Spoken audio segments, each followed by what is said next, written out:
성경 보겠습니다. 요한복음 16장 28절 제가 읽겠습니다. 내가 아버지께로 나와서 세상에 왔고 다시 세상을 떠나 아버지께로 가노라 하시니, 요절이죠. 요한복음 1장에서부터 사도행전 1장 11절까지 예수님께서 직접 가르치시고 또한 사역하신 내용들의 기록이 마태복음에서부터 사도행전 1장 11절까지 신약 내용에 기록이 되어 있죠. 그 내용 전체 중에 누가복음 다음에 요한복음 1장에서부터 사도행전 1장 11절까지 내용을 저희들이 지금 시작을 했습니다. 한 가지만 말씀을 드리면, 조금 전에 읽었던 그 요절을 우리가 좀 잠시 생각을 하면서, 예수께서 바로 하늘에 계신 아버지로부터 나왔고 아버지께로부터 나오셨으므로 아버지께로 가시는 것이 너무 당연한 겁니다. 그러므로써 그분이 하나님의 아들이시고 또한 하나님이심을 우리는 분명히 알고 있습니다. 한 가지 기억을 하자고 하는 것은, 누가복음 내용의 그 사역의 주제가 땅에 속한 일이 아닌 예수께서 주어가 되시고 예수께서 주체가 되신 바로 당신의 창세전 하나님의 작정하신 일을 이 땅에서 구약의 내용대로, 구약의 언약하신 내용대로 성취하신, 하늘에 속한 언약이 땅에서 성취되는 내용의 기록이 바로 누가복음이라는 사실을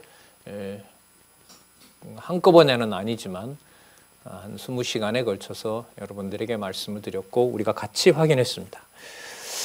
자, 오늘 저희들이 요한복음 1장 15절부터 나갈 텐데요. 교재는 성경강론 14권 7623 7623페이지입니다.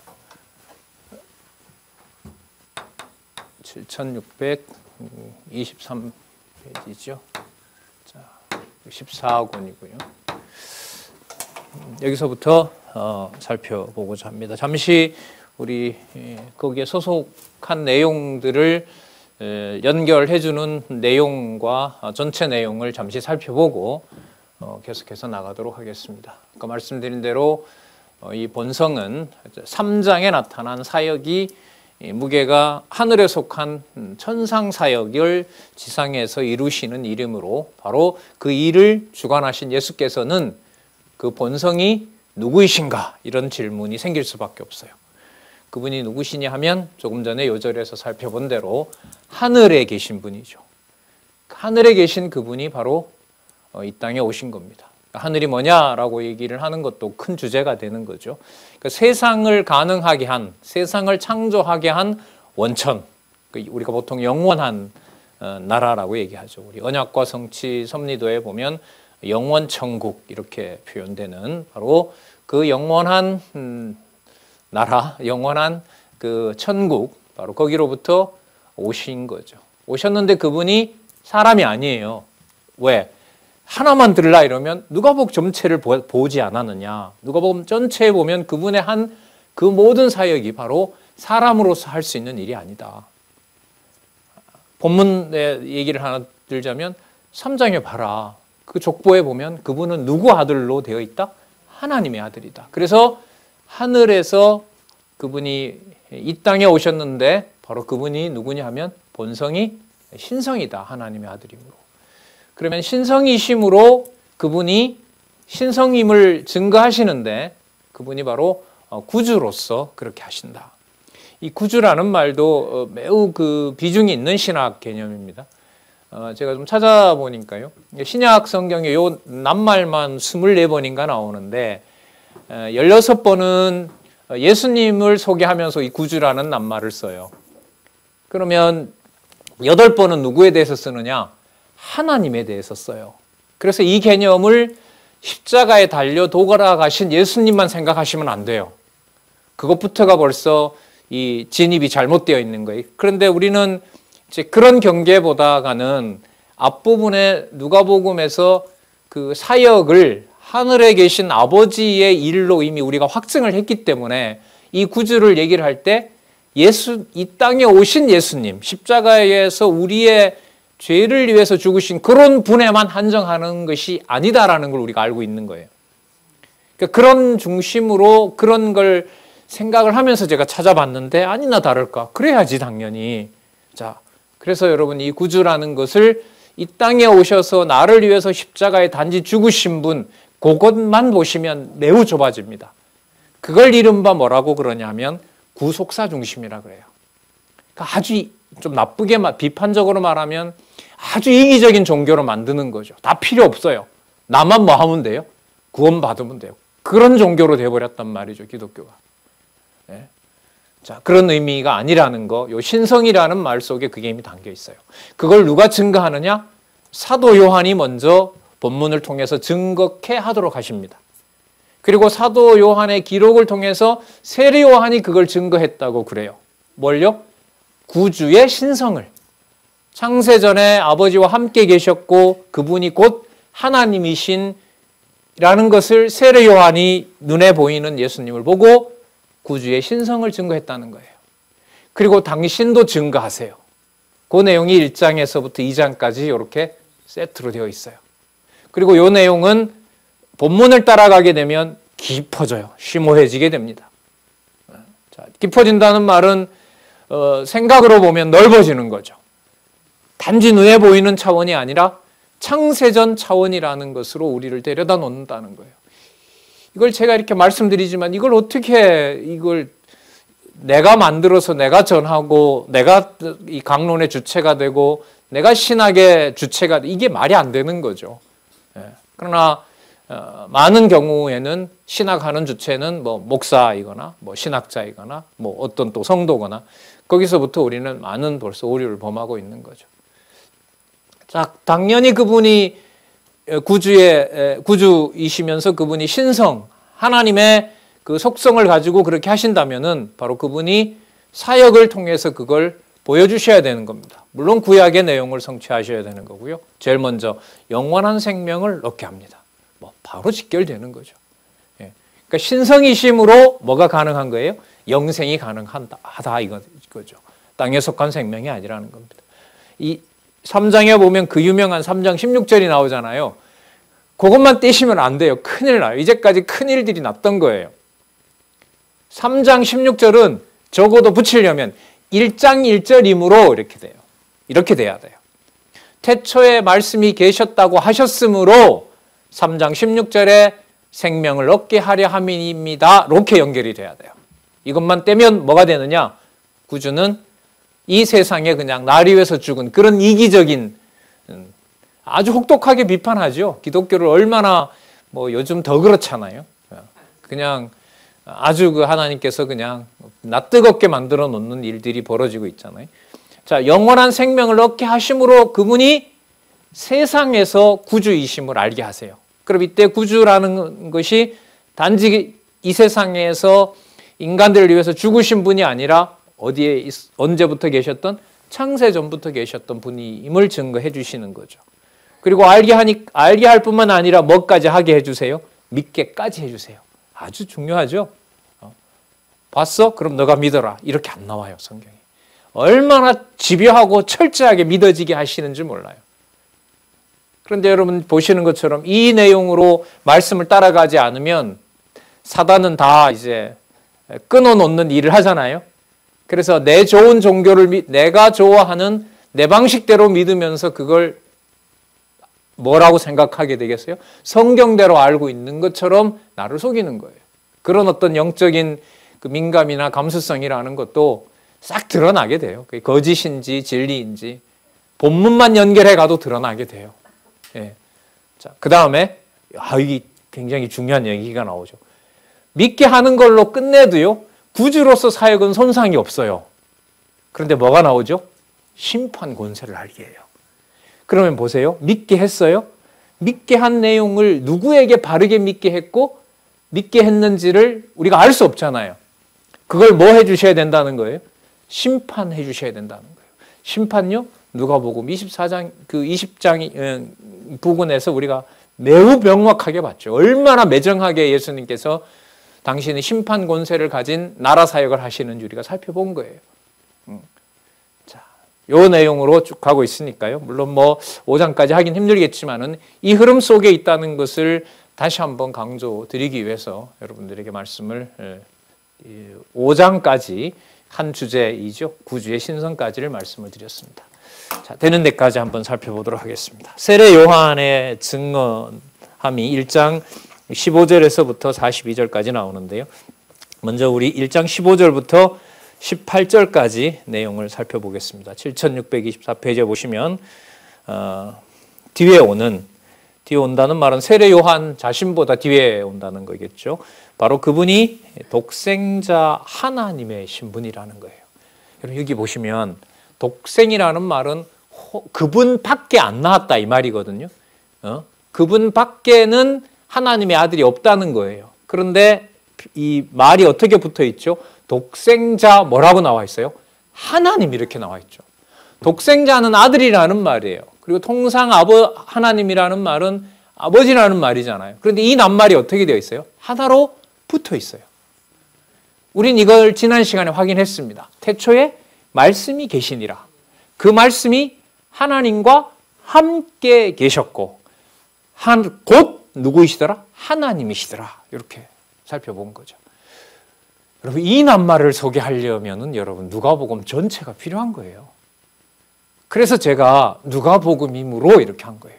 근데 여러분 누가복음이므로라고 말할 때는 누가복음 1장에서부터 어디까지? 24장까지가 어느 정도 윤곽은 가지고 있어야 되는 거예요. 만에 하나라도 누가 그 본문을 대고 이렇게 물어본다면 그 본문 앞과 뒤를 통해서 바로 예수께서 하늘에 속한 사역을 하시는 하나님의 아들로서 하나님 나라 일을 하시고 창세전에 계획했던 대로 강도도 하나님 나라에 보낼 수 있는 영원한 권세 있는 대속을 하시는 분이다. 이 정도 묶은 다음에 여기로 가야 되는 거예요. 절대로 뗄 수가 없어요. 좀 아는 척 좀 해볼게요. 이 공관복음이라는 게 마태, 마가, 누가를 500년 동안 묶었고 요한복음을 따로 떼어놓지 않았습니까? 하나님의 무서운 성경 권위에 대한 역사라고 저는 생각을 해요. 그게 무슨 뜻이냐면 마태, 마가, 누가 내용은 예수님이 한 일을 그때그때마다 이렇게 엮어서 시간별로 정리를 해보겠는데 요한복음 내용은 어디에다 집어넣어야 될지를 모르는 거예요. 왜요? 시간 내용으로 안 돼 있으니까. 시간 내용으로 안 돼 있으니까. 그러니까 뭘 뗄 수밖에 없는 일이 벌어진 거죠. 무엇은 떼놓을 수밖에. 공간복음이라는 것을 묶어놓은 것도 문제지만 무엇을 뗄 수밖에 없도록 해놓으신 거예요. 요한복음은 붙일 수 없게 해놓은 거예요. 이게 얼마나 이게 무서운 그 하나님의 말씀을 하나님이 지켜나가시는지 이 내용이 여러분 서구의 종교개혁 이후에 보여준 서구 성경 신학의 그 한계를 하나님이 지어 놓으신가라고 좀 봐요. 그래서 많은 신학자들이 부단히 노력합니다. 뭘 해보려고요? 공간복음 다음에 요한복음을 억지로 붙여보려고. 그런데 붙어요? 안 붙어요. 안 붙어요. 어디에다 삽입을 어떻게 해야 될지 몰라요. 왜요? 내용이 반대되니까. 내용이 반대되니까. 근데 여러분 이렇게 자신 있게 이 연구된 내용을 통해서 저희들이 안내를 받고 있잖아요. 보면 볼수록 더 확인할 수 있는 내용이고요. 그래서 예수에 의한 성취 결론이자 또 성경에 의한 성취로 넘어가는 이 아주 중요한 부분이다 보니까 아주 진짜 조심스럽게 하나하나 놓치지 않고 그렇게 보고 싶은 부분이 바로 이 본성에 의한 성취, 바로 요한복음에서부터 1장에서부터 사도행전 1장 11장까지라고 할 수 있어요. 시간이 되시고 그 여유가 하나님이 주신다면 단숨에 그냥 본문은 계속해서 단단하게 여러분들의 베이스 이 바탕에 놓으시면 진짜 무한한 그 하나님의 말씀 속에 그 진리 속으로 우리가 들어갈 수 있다고 봅니다. 자, 볼게요. 뒤에 오는 독생자 하나님의 신분과 사역에 대해서 증거하는데요. 자, 요한이 그에 대하여 증거하여 외쳐 가로되. 자, 그라는 말은 다르게 말하면 여러분 말씀으로 잡을게요. 태초에 말씀이 계시니라 이렇게 했으니까요. 그 예수님의 이름으로 그렇게 우리가 알 수 있을 겁니다. 근데 여러분 재밌는 건요. 지금 1장 15절까지 나오는 동안 예수라는 이름이 한 번도 안 나왔어요.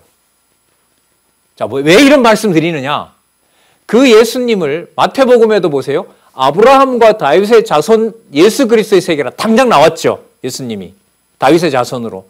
마가복음 1장 1절 하나님의 아들 예수 그리스도에 관한 말씀의 시작이라 이렇게 나오죠.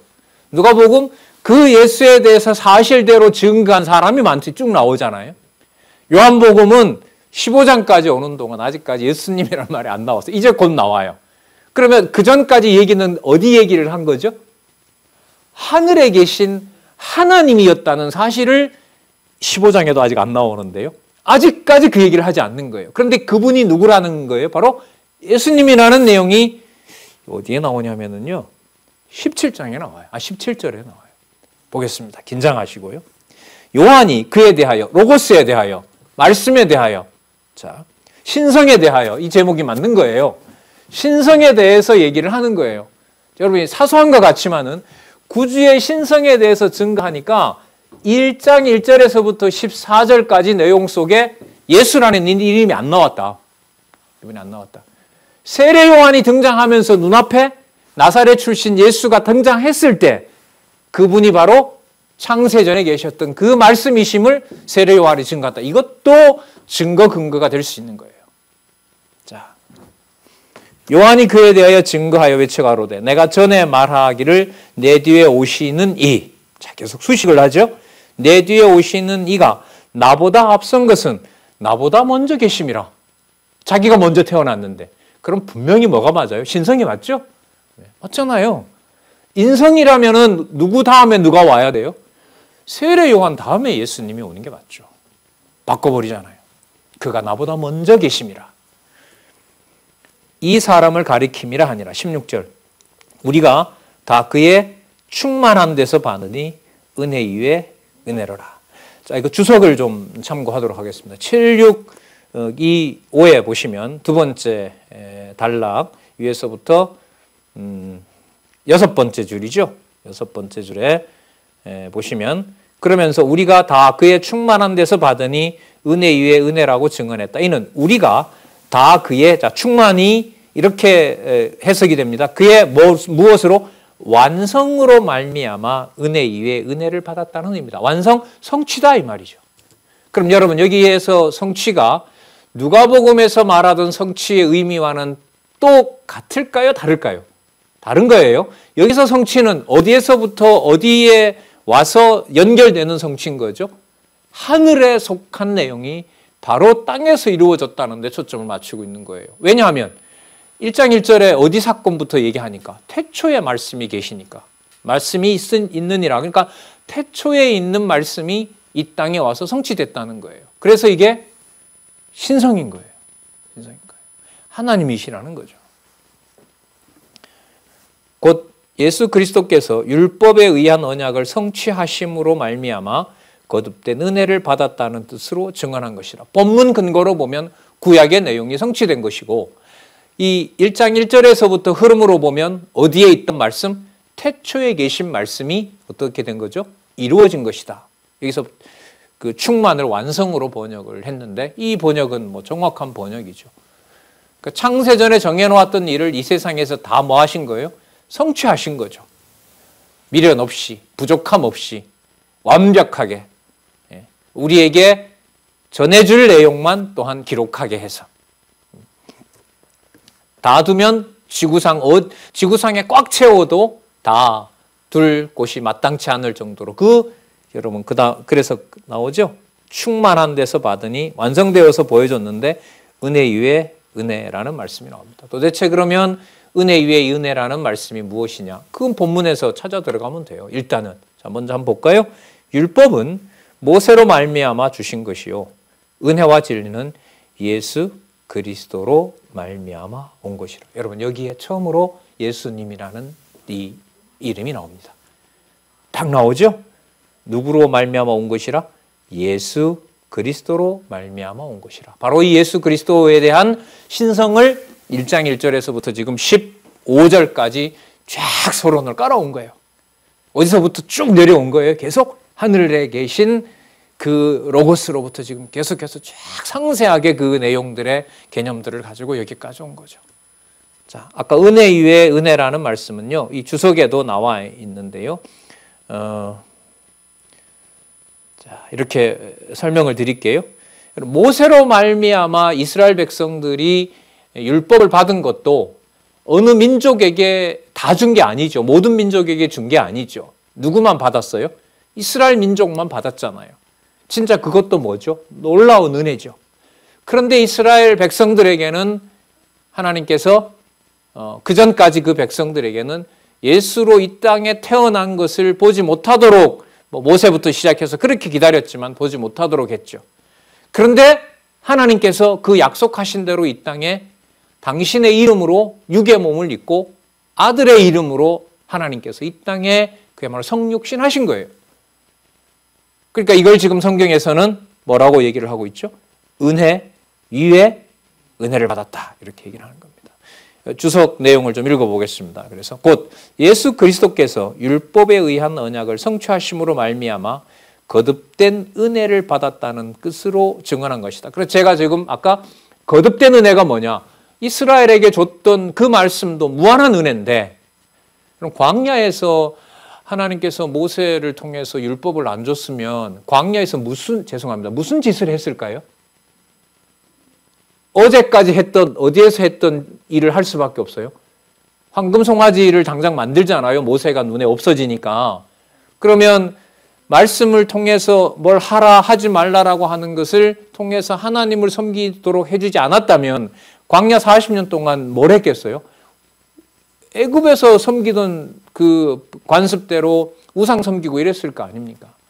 그러니까 말씀을 모세를 통하여 준 것이 어마어마한 은혜인 거죠. 예?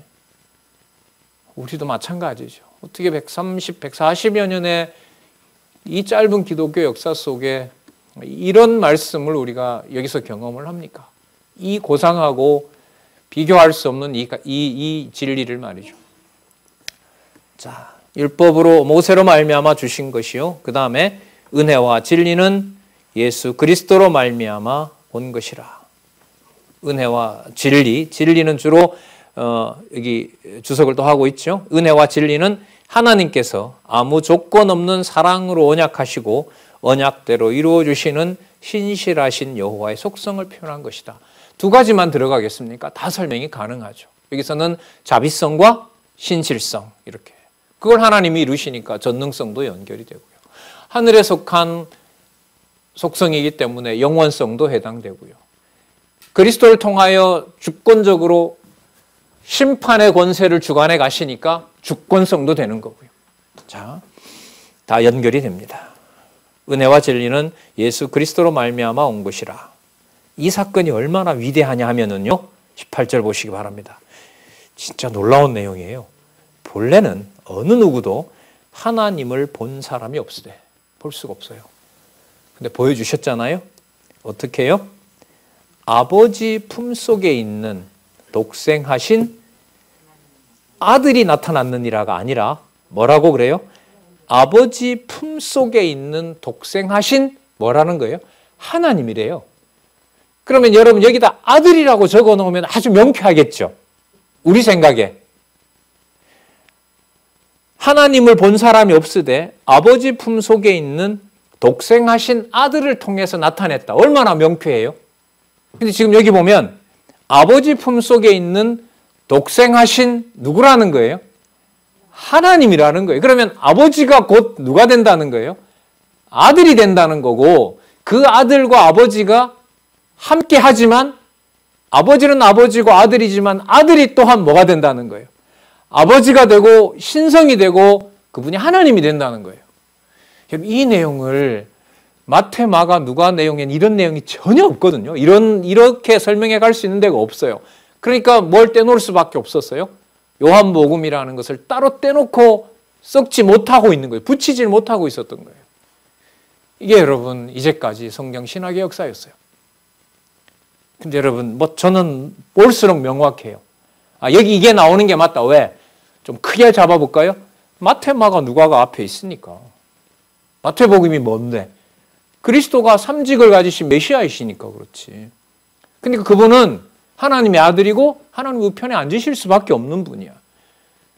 그러므로 그분이 하는 일을 사람의 일과 섞으면 안 되고 반드시 하늘에 속한 사역으로 창세전 하나님의 백성을 선택하시는 일들이 일어났던 일이고, 자, 우리가 좀 더 나가보면 아담에게 했던 3대 언약의 자손 본창 언약도 창세전에 하나님께서 이미 다 확정해 놓으신 거예요.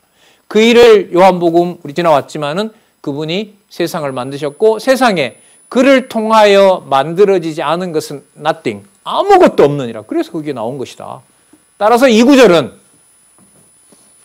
본성이 신성님을 앞부분에 확정해 주는 구절이다. 1장 14절과 함께.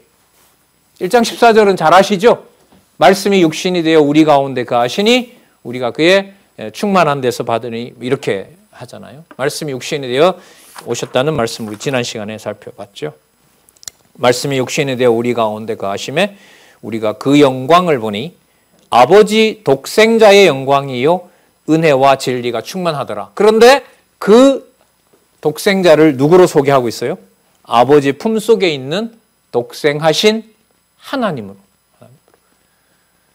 그러니까 여러분, 이 18절에 있는 아버지 품속에 있는 독생하신 하나님이라는 이 개념을 가지고 만약에 연구를 한다고 하면 마태, 마가, 누가에 대한 그 기록을 바탕으로 하지 않으면 여기에 대한 답은 낼 수가 없는 겁니다.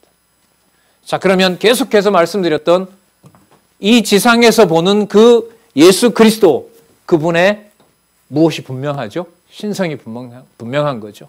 자, 우리가 초반에 왔잖아요. 지금 1장 지금 18절까지 왔는데 이제는 여러분 초점을 어디에 맞추셔야 되냐 하면 구주라는 개념보다가 무슨 내용들이 더 오늘 명확하게 시작이 됐어요? 신성임이 명확해졌죠. 그럼 뭘 해결해 가야 돼요?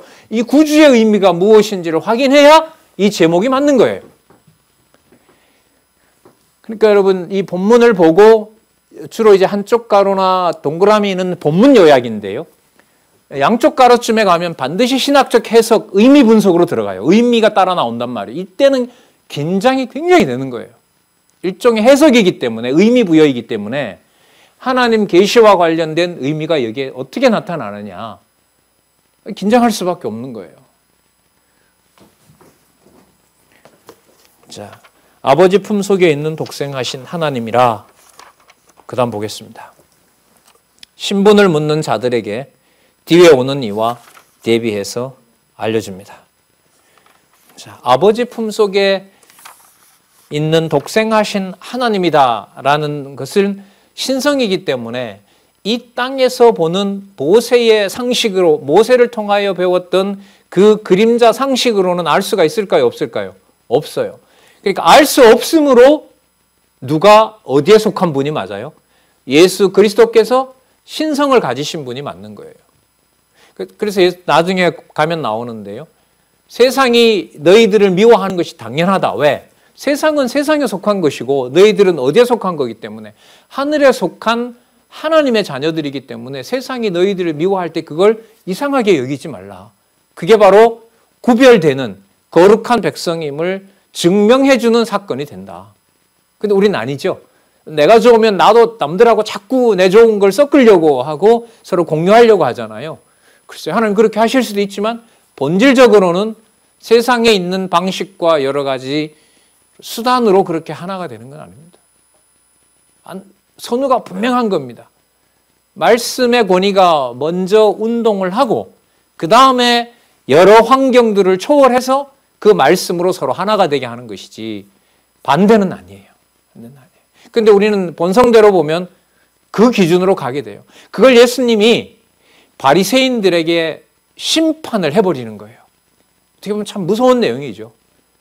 매일매일 구약의 모세의 율법대로 살아간다고 성전에서 그렇게 하고 있는데 그게 그리스도를 받아들일 수 없는 일을 점점 쌓아가는 일이라고 하면 그 얼마나 무서운 하나님의 그 심판이라고 할 수밖에 없는 거죠. 자, 볼까요? 19절. 유대인들이 예루살렘에서 제사장들과 레위인들을 요한에게 보내어 너 누구냐? 요한의 증거가 그럽니다. 요한이 드러내어 말하고 숨기지 아니하니 드러내야 하는 말이 나는 그리스도가 아니다. 그럼 뭐냐? 엘리야냐? 아니다. 그럼 선지자냐? 아니다. 22절 누구냐? 빨리 대답해라. 우리를 보낸 자들에게 뭐라고 대답하면 좋겠느냐? 23절 볼까요? 가로되 나는 선지자 이사야의 말과 같이 주의 길을 곧게 하라고 광야에서 외치는 자의 소리로다 하니라. 이사야 40장 3절에 나오죠? 자, 여러분 여기서 보면 이사야 선지자의 예언에 따르면 주의 길을 곧게 하라 이렇게 나오죠. 그럼 여러분 이 주가 다른 부분에도 나와요. 이게 이 주가 로고스를 말하는 걸까요? 아니면 아버지 하나님을 얘기하는 걸까요? 아니면 뗄 수 없도록 함께 하고 있는 걸까요? 여러분 아까 우리 1장 18절에 무슨 개념이 나왔어요? 아버지의 품속에 독생하신 아들이라고 그러지 않고 아버지의 품속에서 독생하신 뭐라고 나왔어요? 하나님이라고 나왔잖아요. 그럼 여러분 뒤에 나오는 하나님 또 주, 구주 이런 개념이 나올 때는 분리보다가는 로고스가 함께 계셨고 그분이 곧 하나님이시라. 그러니까 이 땅에 계신 그리스도의 본성을 이게 지금 결론이기 때문에 인성 쪽보다가는 어디에 무게를 둬야 될까요? 신성 쪽에 맞춰야 돼요. 이 무게 중심의 어디 자연스러운 흐름을 이제까지 못 풀었단 말이에요. 예? 그래서 좀 신중하고 매우 조심스럽게 어떻게 보면 지금 이 내용을 좀 따라갈 필요가 있어요. 자, 주의 길을 곧게 하라고 광야에서 외치는 자의 소리로다 하니라. 물론 내용으로 보면 메시아 오실 것에 대한 약속이 맞아요. 말라기에도 그렇게 나오고요. 근데 말라기에는 보면 메시아도 나오고 첩경을 평탄케 할 자 얘기도 같이 나오는 거죠. 그러니까 정의가 다 안 맞는 거예요. 그리스도도 물론 아닌데 어떤 부분에 보면 복음서에도 요한복음에도 그게 나오는데 그가 참 선지자다 이런 말도 나오고 임금이다 이런 말도 나오는데요. 단지 구약에서 말하는 그런 선지자 정도 이상이라는 거예요. 세례 요한에 대해서는.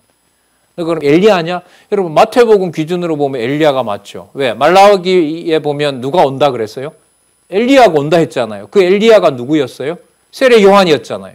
근데 요한복음에 오면 너 엘리야냐 그러니까 엘리야가 아니라 그래요. 엘리야가 아니라. 마태복음에 엘리야가 맞아요. 말라기에서 말했던. 그럼 여기에는 봐라. 어떤 데는 엘리야가 맞다고 그러는데 세례 요한을. 어떨 때는 세례 요한이 누가 아니다? 엘리야가 아니다. 어떤 말이 맞냐? 어떤 말이 맞냐? 답은 분명합니다. 기록 목적이 다르다. 요한복음에는 왜 그렇게 기록되어 있느냐? 그리스도가 그 본성이 바로 누구이심을 신성이심을 확증하기 위해서 그 내용이 거기에 나온 것이다. 가장 이 신학자들이 난감해하는 게 내용이 서로 다를 때 이걸 어떻게 말을 해야 되겠어요? 한쪽은 똑같은 경우를 동그라미라고 해놨는데 한쪽은 그걸 삼각형이라고 해놨어요. 삼각형이 맞냐? 동그라미가 맞냐? 그걸 어떻게 얘기를 해요? 삼각형도 맞고 동그라미도 맞지. 그건 대답이 아니에요. 그러면 왜 동일한 것을 그렇게 다르게 말을 해놓았느냐? 그때 그 부분의 기록의 목적이 다르니까. 이게 여러분 의미분석 성경 개론의 중요함인 거고요. 그게 여러분 이제 신학으로 넘어가는 신학은 뭐 하나님 여호와의 존재 계시와 직결되는 거죠. 24절 저희는 바리새인들에게서 보낸 자라. 또 물어가로되 내가 만일 그리스도도 아니요 엘리야도 아니요 그 선지자도 아닐진데 너 왜 세례 주냐? 무슨 권한으로? 26절 요한이 대답하되 나는 물로 세례를 주거니와 너희 가운데 저 보세요. 너희가 알지 못하는 한 사람이 있었으니. 그러면 세상의 눈으로 알 수 없는 분이니까 이 낱말 속에도 무슨 의미가 들어가 있죠? 신성이다라는 말이 들어있는 거예요. 너희가 알지 못하는 한 사람이 있었으니 곧 내 뒤에 오시는 그이라. 나는 그의 신들림의 풀기도 감당치 못하겠노라 하더라. 자, 너 왜 주느냐 이랬더니까 나는 증거하러 온 자다라고 하는 사실을 얘기를 합니다. 그리고 너희들은 알지 못한다. 그분을 알지 못한다. 따라서 그분은 신성이시다. 이렇게 정리를 할 수가 있겠죠. 내 뒤에 오시는 그이라. 나는 그의 신들매 풀기도 감당치 못하겠노라 하더라. 이 일은 요한이 세례 주던 곳 요단강 건너편 베다니에서 된 일이라. 여러분, 이 베다니가 누가복음에서는 어떤 장소였죠? 예수님 승천하던 데가 이 베다니이기도 하죠. 자, 계속 볼게요. 그는 자, 이제 예수님을 세례 요한이 어떻게 증거하는지 한번 보십시오. 물론 초점은 신성입니다. 오늘 이튿날 요한이 예수께서 자기에게 나아오심을 보고 가로되 보라, 세상 죄를 지고 가는 하나님의 어린 양이로다. 여기에 내용이 구주라고 하는 제목을 다는 구체적인 근거 하나가 여기에 나온 겁니다. 여러분, 세상의 구주라는 말이 지금 1장 29절인데요. 1장 1절에서부터 28절까지의 기록 내용은 자, 전체적으로 땅에 있는 얘기를 하고 계신 거예요? 아니면 하늘에 계신 하나님의 속성과 그 본성을 얘기하고 있는 거예요? 후자에 속한 거죠. 그러면 여기서 세상 죄를 지고 가는 하나님의 어린 양이라고 했을 때 그 어린 양을 십자가에 단지 죽으시는 그런 분에게만 맞추면 될까요? 안 될까요? 안 되는 거예요. 그러니까 이 차원이 너무너무 다른 거예요. 그래서 예수님 십자가 사건을 소개할 때 가장 많은 오류가 벌어져요. 신학에서. 왜? 마태, 마가, 누가 다 무시하고 우리 죄를 위해서 죽으신 예수 그리스도에만 초점을 맞추다 보니까 성경 내용에서 점점 멀어지는 바로 여기 보면 하나님의 어린 양, 주 예수 그리스도에 대한 소개가 왜곡되고 있는 겁니다. 따라가지 않으면 이 순서대로 기록되어 있는 그 귀중한 가치를 따라가지 않으면은 다른 어떤 방법은 없어요. 자, 세상 죄를 지고 가는, 여기도 그렇죠. 유대인의 죄를 지고 가는, 이스라엘의 죄를 지고 가는, 이렇게 해도 되잖아요. 자, 여러분, 이 요한복음은요, 그 기록의 한 특징이 하나 있는데요. 이 요한복음에 가장 많은 등장하는 낱말이 다른 것과 비교할 때 세상이라는 낱말이에요. 자, 지금 여기서는 세상 죄를 지고 간다고 하니까 세상을 위해서라는 의미에서 세상은 자비의 은총의 대상이 되는 건데, 내가 세상을 심판하러 왔느니라고 할 때는 세상은 뭐가 되죠? 심판의 대상이 돼요. 그걸 맥락에 따라서 꼭 보셔야 되고요. 그럼 두 번째, 이 세상은 뭐와 비교가 되냐 하면 유대인 중심의 이스라엘 나라 중심의 메시아가 아니다라는 사실을 보여주는 것이 바로 이 세상과 관련된 거예요. 자, 그리고 여기에 시간은요, 마태, 마가, 누가에서 나오던 뭐 제6시, 9시 이런 거 있잖아요. 그거하고 달라요. 요한복음은 여러분 우리나라 시간으로 똑같이 하면 돼요. 9시다 이러면 오전 9시면 돼요. 뭐 또 그게 오전인지 오후인지는 그 맥락에 따라서 또 나오고요. 그 수가성 여인 만난 것은 오후 6시인가 그렇거든요. 그거 이제 우리 시간대하고 12시간이 우리가 정오도 있고 밤도 있잖아요. 그렇게 보면 돼요. 여러분 이것 가지고요, 성경 신학을 여러분이 신약 성경의 복음서를 와해시킨 철학 그 신학자들이 많습니다. 저희들이 몇 개월 작년에 그 코로나19 오기 전에 저희들이 같이 확인을 했거든요. 여러분들끼리 모여가지고 신문에도 그 기고가 나가고 있고요. 그 공격 중에 하나가 시간대가 다르니까 다 각자 자기 좋은 대로 조작했다. 아니에요. 요한복음은. 그때 우리 신문으로 해명을 했죠. 요한복음의 중요 개념이 세상이기 때문에 그 세상에 알려지신 바로 예수 그리스도는 유대인 중심으로 온 것이 아니라 택한 백성, 누가복음에 얘기했던 대로 어디에 있든 대주리간에 있든 골짜기에 있든 잃어버린 자를 찾으러 오신 바로 그런 하나님이심을 강조하기 위해서 요한복음은 그렇게 기록될 수밖에 없다. 그렇게 이제 강하게 우리가 주장한 바도 있습니다. 놀라운 얘기가 나옵니다. 하나님의 어린 양이로다. 자, 어린 양 사건은 계시록 5장 이후에 가면 아주 상세하게 나오죠. 예, 매우 상세하게 나옵니다. 교회 승리에 관련해서 그때 가서 또 보도록 하겠습니다. 참조하시기 바랍니다. 궁금하시면 계시록 5장 이후를 읽어보시면 됩니다. 30절, 내가 전에 말하기를 내 뒤에 오는 사람이 있는데 나보다 뭐하라 그러죠? 앞선 것은 그가 나보다 먼저 계심이라 한 것이 이 사람을 가리킴이라. 누가 봐도 예수님 늦게 태어났는데 먼저 계신다니요. 그러면 분명하죠? 뭐가 분명한 거예요? 그분이 인성이 아니라 뭐다? 신성이다. 그리고 그분이 뭐다? 구주다. 그러면 언제부터 계셨던 분이고 그분이 이 땅에 어떻게 오셨다? 창세전에 계셨고 세례 요한보다 먼저 있었고 그분이 하나님의 어린 양으로 구주로 이 땅에 오신 분이다. 좀 여러분 신학적으로 좀 더 들어가고 싶은데요. 하나만 말씀을 드릴게요. 여러분 어린 양 이러면 예수님의 사역 마태복음에 있는 그 직임 중에 왕직, 선지직, 왕직, 제사직 가운데 어린 양 이러면 무슨 직과 관련이 될까요? 쉽게 말하면 어린 양이니까요. 제사직이죠. 그렇게 어려운 거 아니잖아요. 이런 거는. 제사직이란 말이에요. 그러면 제사직이 마태복음에 나오잖아요. 그 다음에 마가복음에 가면 예수님께서 아버지께로 높아져 가는 신분 속에 예수님 죽으시는 게 나오잖아요.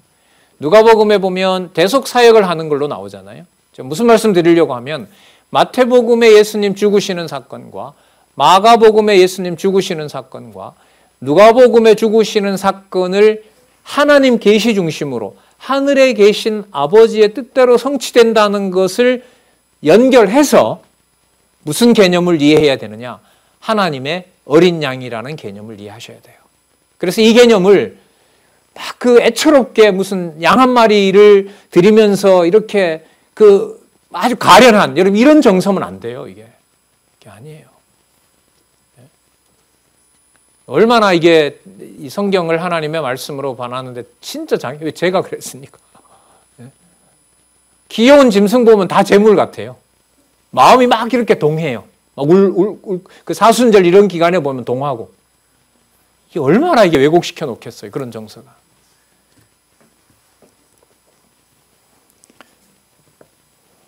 그가 나보다 먼저 계심이라 한 것이 이 사람을 가리킴이라. 나도 그를 알지 못하였으나 내가 와서 물로 세례를 주는 것은 그를 이스라엘에게 나타내려 함이니라. 아까 세상 죄를 지고 간다 그랬는데 구원은 어디로부터 오게 되어 있어요? 예루살렘으로부터, 이스라엘로부터 나오게 되어 있어요. 그분은 베들레헴에서 태어나셔야 되고 골고다에서 그분은 돌아가셔야 돼요. 누구라면? 하나님의 어린 양이라면. 자, 32절 요한이 또 증가해 가로되 내가 보매 성령이 비둘기같이 하늘에서 내려와서 그 위에 머물렀더라. 성령께서 증가하시는 내용을 세례 요한이 소개하고 있습니다. 나도 그를 알지 못하였으나 얘기 나오죠. 니들도 알지 못했던 것처럼 나도 알지 못했다. 나도 그를 알지 못하였으나. 그럼 여러분 이게 뭐냐 하면 광야에 나가서 세례 요한이 막 증거하는 게 예수님이 아직 그 등장하지 않았을 때부터 세례 요한은 일을 시작했거든요. 예수님하고 세례 요한이 하나님의 아들 그리스도로 만난 것은요. 지금 이 기록으로 보면 본인한테 와서 세례를 받을 때 한 거예요. 그리고 그 공생애라고 하죠. 예수님께서 당신을 메시아로 드러내기 전까지는 그냥 예수님 식구들로 보면 형님이고 오라버니인 거예요. 예수님이. 그래서 요한복음에 내용이 많이 나오죠. 저를 우리가 너무나 잘 알거늘 누구의 아들? 요셉의 아들 예수님을 우리가 너무 잘 알거든. 도대체 저가 저런 얘기를 어디서 배웠냐는 거예요. 진짜 터질 일 아니겠어요, 속이? 누가 봐도 요셉의 아들이고 누가 봐도 나사렛 출신이죠. 왜? 아기 때부터 거기서 자랐으니까. 그래서 여러분 뒤에 나오는 나다니엘은 나사렛에서 선한 것이 안 나와. 베들레헴에서 나온다니까? 그 사실도 모르는 거예요. 사람들이 숨겨놓은 거죠. 이 기록으로 본 세례 요한도 그냥 이종사촌 아니겠어요? 육신으로 보면. 그런데 그가 성령이 임한다라는 이 사건을 통해서 예수께서 바로 그 예수가 그리스도라는 사실을 본인에게 깨닫게 해준 일인 거죠. 그럼 여러분 이걸 자꾸 주체를 세례 요한이 증거했다가 여기다 맞춰버리면 신성으로 접근하기가 쉽겠어요? 어렵겠어요? 어려운 거예요. 그래서 누가복음에서 제가 그렇게 말씀드린 거예요. 세례 요한이 뛰어놀았다? 아닙니다. 세례 요한으로 하여금 그리스도께서 당신이 하나님의 아들이심으로 당신의 영광으로 뛰어놀게 하셨습니다. 왕을 보고 기뻐하게 하신 겁니다. 이런 말씀을 여러분들에게 드렸던 거예요. 요한복음을 염두에 두고 말씀을 드린 거죠. 33절 나도 그를 알지 못하였으나 나를 보내어 물로 세례를 주라 하시는 그이가 나에게 말씀하신 때 성령이 내려서 누구에게든지 머무는 것을 보거든 그가 곧 성령으로 세례를 주는 이인 줄 알라 하셨기에 내가 보고 그가 답이 나오죠. 누구의 아들이다? 하나님의 아들이심을 증거하였노라. 아까 1장 18절 붙여볼까요? 아버지 품속에 있는 독생하신 하나님이다. 여긴 독생자를 강조했기 때문에 하나님의 아들이신 거고요. 자, 이분이 세상 죄를 지고 가는 하나님의 어린 양으로 이 땅에 오신 겁니다. 그리고 그 세상에서 당신의 잃어버린 자를 아버지께서 인도하는 자만 그를 위하여 당신의 제사를 드리는 겁니다. 그 자가 누군지 우리는 모릅니다. 구분하시려고 하면 안 되죠. 하나님의 아들이심을 증거하였노라 하니라. 자, 그러면 여기 있는 개념들 아까요. 세상 죄를 지고 가는 하나님의 아들이고, 자, 세례 요한도 알지 못했지만 성령이 임하시는 것을 하나님께서 깨닫게 하셨고, 바로 그 깨닫게 하신 결과가 그분이 바로 누구의 아들이다? 하나님의 아들이다. 그런데 하나님의 아들을요, 요한복음에서는 떼시면 안 돼요. 가능한 한 거의라고 해도 틀리진 않아요.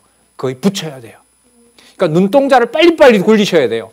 한 번은 어디로 가고 하늘로 갔다가 빨리 땅으로 내려와야 돼요. 빨리 본문으로 내려오고 이게 빨리빨리 돌아가는 거예요. 에스겔의 바퀴 돌아가듯이 하나님의 사자들이 직진해서 막 일을 이루는 것처럼 우리 요한복음을 본성에 의한 성취를 공부해 나갈 때 우리 눈동자, 영적인 어떤 이 분별력은요, 굉장히 빠른 속도로 돌아가요.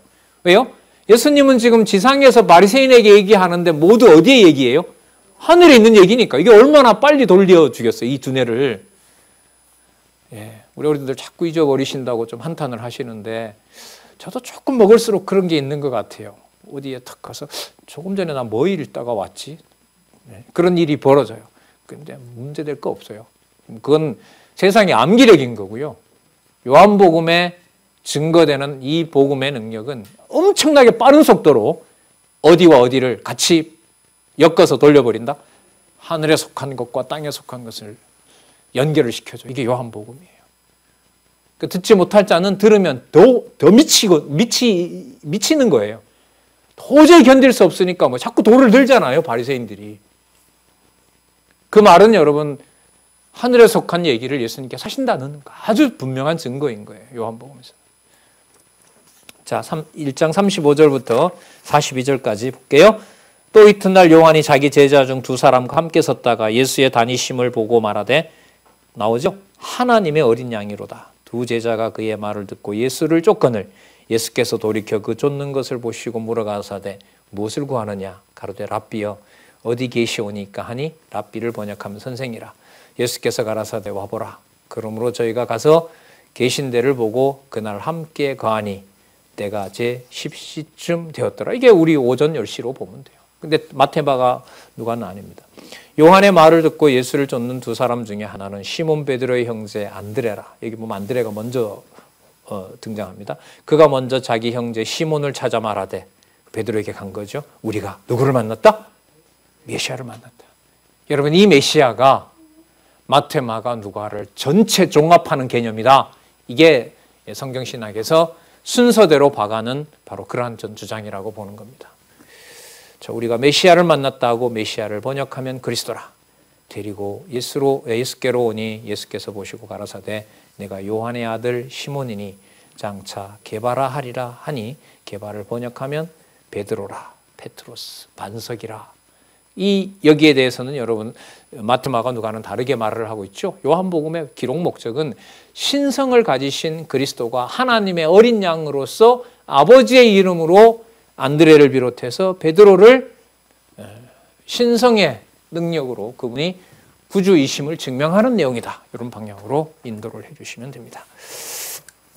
자, 우리 1장 43절부터 다음 시간에 하도록 하겠습니다. 기도하겠습니다. 하나님 아버지 감사합니다. 진리의 말씀과 이 아침 시간을 보낼 수 있게 해주셔서 감사합니다. 보혜사 성령께서 진리의 말씀에 더욱 꿀보다 더 단 너무나 귀한 말씀으로 받을 수 있도록 우리를 인도하여 주시기를 간절히 소원합니다. 예수님의 이름으로 기도드렸습니다.